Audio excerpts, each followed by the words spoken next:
जय श्री कृष्णा। आइए सुनते हैं माघ मास महात्म्य का 6वां अध्याय। माघ मास में इस महात्म्य को सुनने मात्र से सभी पापों का नाश होता है, सुख समृद्धि वैभव की प्राप्ति होती है, पुण्य कर्म बढ़ते हैं। ऐसा क्या हुआ जो 2 पापी भाइयों में से एक भाई को स्वर्ग मिला और एक को नरक। कल हमने माघ मास महात्म्य के अध्याय 5 में दत्तात्रेय जी द्वारा वर्णित अप्सरा तिलोत्तमा की सुंदर कथा का श्रवण किया था, जो उन्होंने राजा सहस्त्रार्जुन को सुनाई थी। अब आगे दत्तात्रेय जी कहते हैं कि हे राजन, अब मैं तुम्हें एक और पौराणिक कथा कहता हूँ, ध्यान पूर्वक सुनो। पूर्व समय में सतयुग के उत्तम निषेध नामक नगर में हेमकुंडल नाम वाला धनी वैश्य, जो कुबेर के समान था, वो रहता था। वो बहुत कुलीन, अच्छे काम करने वाला, देवता अग्नि और ब्राह्मण की पूजा करने वाला, खेती का काम करता था। वह गौ, घोड़े, भैंस आदि का पालन करता था। दूध, दही, छाछ, गोबर, घास, गुड़, चीनी आदि अनेक वस्तु बेचा करता था, जिससे उसने बहुत सा धन इकट्ठा कर लिया था। जब वह बूढ़ा हो गया तो मृत्यु के निकट समझकर उसने धर्म के कार्य करने प्रारंभ कर दिए। भगवान विष्णु का मंदिर बनवाया, कुआं, तालाब, बावड़ी, आम, पीपल आदि वृक्ष के तथा सुंदर बाग बगीचे लगवाए। सूर्योदय से सूर्यास्त तक वह दान करता। गांव के चारों तरफ जल की प्याऊ लगवाई। उसने सारे जन्म भर जितने भी पाप किए थे, उनका महान पुण्य कर्म करके प्रायश्चित करने लगा। उसके 2 पुत्र उत्पन्न हुए, जिनका नाम उसने कुंडल और विकुंडल रखा।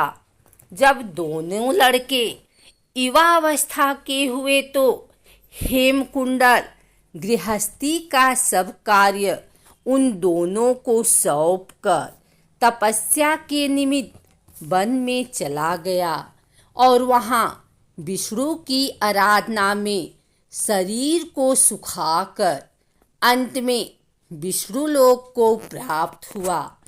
उसके दोनों पुत्रों को धन वैभव का मद था, जिससे वह दोनों बुरे कर्मों में लग गए, वेश्यागामी बन गए। बीड़ा और बाजे लेकर वेश्याओं के साथ गाते फिरते थे।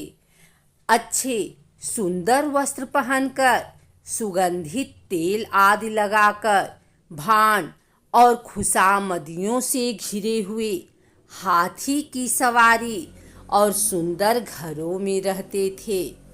इस प्रकार वे धन को बुरे कामों में नष्ट करते थे।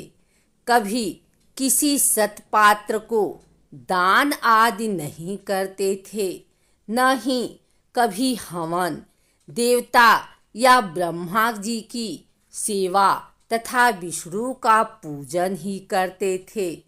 थोड़े दिनों में उनका सब धन नष्ट हो गया और वह दरिद्रता को प्राप्त होकर बहुत दुखी हो गए। भाई, जन, सेवक, उपजीवी सब इनको छोड़कर चले गए। तब इन्होंने चोरी आदि करना आरंभ कर दिया और राजा के भय से नगर को छोड़कर डाकुओं के साथ वन में रहने लगे और वहाँ अपने तीक्ष्ण बाणों से वन के पक्षी, हिरन आदि पशु तथा हिंसक जीवों को मारकर खाने लगे।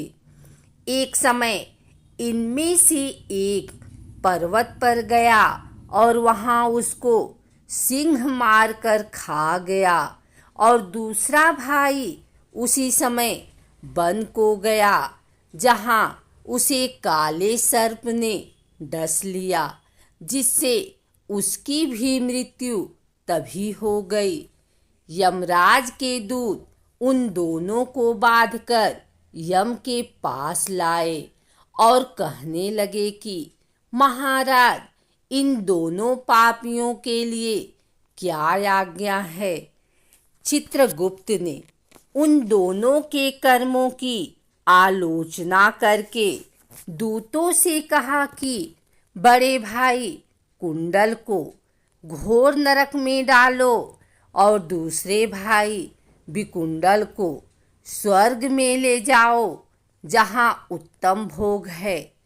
तब एक दूत तो कुंडल को नरक में फेंकने के लिए ले गया और दूसरा दूत बड़ी नम्रता से कहने लगा कि हे विकुंडल, चलो तुम अच्छी कर्मों से स्वर्ग को प्राप्त होकर अनेक प्रकार के भोगों को भोगो। तब विकुंडल बड़े विस्मय के साथ मन में संशय धरकर दूत से कहने लगा कि हे यमदूत, मेरे मन में बड़ी भारी शंका उत्पन्न हो गई है, अतएव मैं तुमसे कुछ पूछता हूँ। कृपा करके मेरे प्रश्नों का उत्तर दो।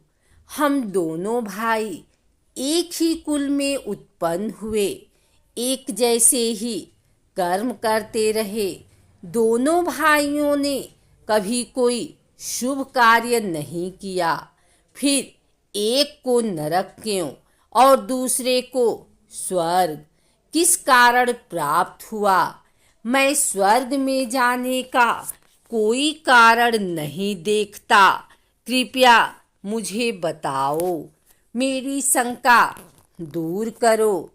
तब यमदूत कहने लगा कि हे विकुंडल, माता पिता, पुत्र पत्नी, भाई बहन से सब संबंध जन्म के कारण होते हैं और जन्म कर्म को भोगने के लिए ही प्राप्त होता है।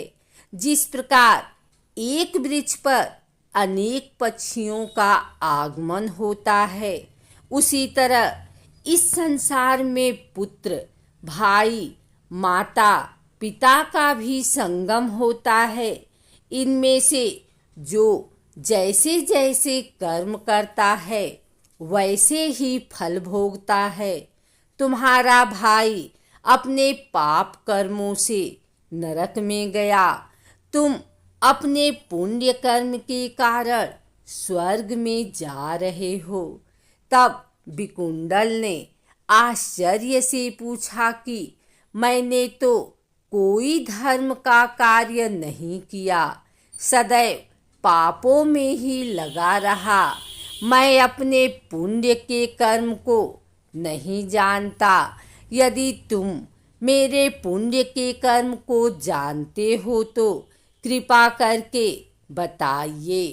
तब देवदूत कहने लगा कि मैं सब प्राणियों को भली भांति जानता हूँ, तुम नहीं जानते। सुनो, हरिमित्र का पुत्र सुमित्र नाम का ब्राह्मण था, जिसका आश्रम यमुना नदी के दक्षिणोत्तर दिशा में था। उसके साथ जंगल में ही तुम्हारी मित्रता हो गई और उसके साथ तुमने 2 बार माघ मास में श्री यमुना जी में स्नान किया था। पहली बार स्नान करने से तुम्हारे सब पाप नष्ट हो गए और दूसरी बार स्नान करने से तुमको स्वर्ग प्राप्त हुआ। सो हे विकुंडल, तुमने 2 बार माघ मास में स्नान किया, इसी के पुण्य के फल से तुमको स्वर्ग प्राप्त हुआ और तुम्हारा भाई नरक को प्राप्त हुआ। इसके पश्चात दत्तात्रेय जी कहने लगे कि हे राजन, इतना सुनकर विकुंडल अपने द्वारा अनजाने में किए पुण्य कर्म को सोचने लगा और मन ही मन विचार करने लगा कि अनजाने में किए माघ स्नान का ये फल है तो भाव से स्नान का कितना फल होगा। उसके बाद वह अपने भाई के दुखों को सोचकर दुखित होकर नम्रता पूर्वक मीठे वचनों से दूतों से कहने लगा कि हे दूतों, सज्जन पुरुषों के साथ 7 पग चलने से मित्रता हो जाती है और यह कल्याणकारी होती है। मित्र प्रेम की चिंता न करते हुए तुम मुझको इतना बताने की कृपा करो कि कौन से कर्म से मनुष्य यमलोक को प्राप्त नहीं होता, क्योंकि तुम सर्वज्ञ हो। यमदूत ने जो उत्तर दिया उसका श्रवण हम कल की अध्याय 7 में करेंगे। माघ माह महात्म्य अध्याय 6 समाप्त।